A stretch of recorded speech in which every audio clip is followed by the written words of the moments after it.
Wahyu 19. Nyanyian atas jatuhnya Babel. Kemudian daripada itu aku mendengar seperti suara yang nyaring dari himpunan besar orang banyak di sorga, katanya, Haleluya, keselamatan dan kemuliaan dan kekuasaan adalah pada Allah kita. Sebab benar dan adil segala penghakimannya, karena ialah yang telah menghakimi pelacur besar itu, yang merusakkan bumi dengan percabulannya. Dan ialah yang telah membalaskan darah hamba-hambanya atas pelacur itu.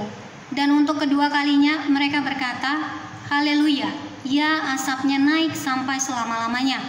Dan ke-24 tua-tua dan keempat makhluk itu tersungkur dan menyembah Allah yang duduk di atas tahta itu.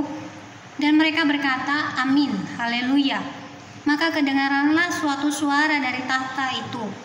Pujilah Allah kita, hai kamu semua hambanya, kamu yang takut akan Dia, baik kecil maupun besar.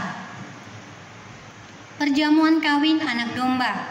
Lalu aku mendengar seperti suara himpunan besar orang banyak, seperti desau air bah dan seperti deru guruh yang hebat. Katanya, Haleluya, karena Tuhan Allah kita yang Maha Kuasa telah menjadi Raja.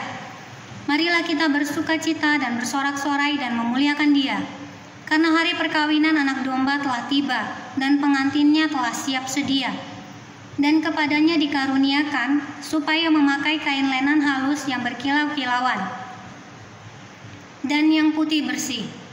Lenan halus itu adalah perbuatan-perbuatan yang benar dari orang-orang kudus. Lalu ia berkata kepadaku, tuliskanlah, berbahagialah mereka yang diundang ke perjamuan kawin anak domba. Katanya lagi kepadaku, perkataan ini adalah benar, perkataan-perkataan dari Allah. Maka tersungkurlah aku di depan kakinya untuk menyembah Dia, tetapi ia berkata kepadaku, janganlah berbuat demikian. Aku adalah hamba sama dengan engkau dan saudara-saudaramu yang memiliki kesaksian Yesus. Sembahlah Allah, karena kesaksian Yesus adalah roh nubuat. Firman Allah. Lalu aku melihat sorga terbuka. Sesungguhnya ada seekor kuda putih, dan ia yang menungganginya bernama yang setia dan yang benar.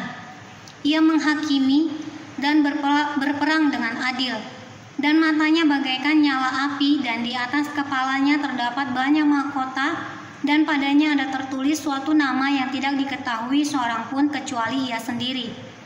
Dan ia memakai jubah yang telah dicelup dalam darah, dan namanya ialah Firman Allah. Dan semua pasukan yang di sorga mengikuti Dia. Mereka menunggang kuda putih dan memakai lenan halus yang putih bersih. Dan dari mulutnya keluarlah sebilah pedang tajam yang akan memukul segala bangsa.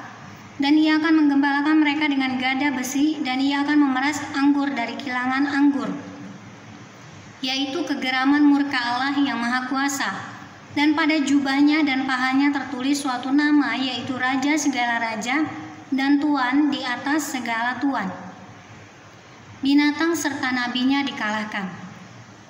Lalu aku melihat seorang malaikat berdiri di dalam matahari, dan ia berseru dengan suara nyaring kepada semua burung yang terbang di tengah langit, katanya, marilah ke sini dan berkumpullah untuk turut dalam perjamuan Allah, perjamuan yang besar, supaya kamu makan daging semua raja dan daging semua panglima, dan daging semua pahlawan, dan daging semua kuda, dan daging semua penunggangnya, dan daging semua orang, baik yang merdeka maupun hamba, baik yang kecil maupun yang besar.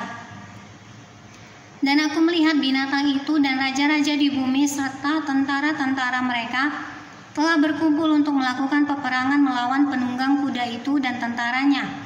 Maka tertangkaplah binatang itu dan bersama-sama dengan dia nabi palsu, yang telah mengadakan tanda-tanda di depan matanya. Dan dengan demikian ia menyesatkan mereka yang telah menerima tanda dari binatang itu dan yang telah menyembah patungnya. Keduanya dilemparkan hidup-hidup ke dalam lautan api yang menyala-nyala oleh belerang. Dan semua orang lain dibunuh dengan pedang yang keluar dari mulut penunggang kuda itu. Dan semua burung kenyang oleh daging mereka.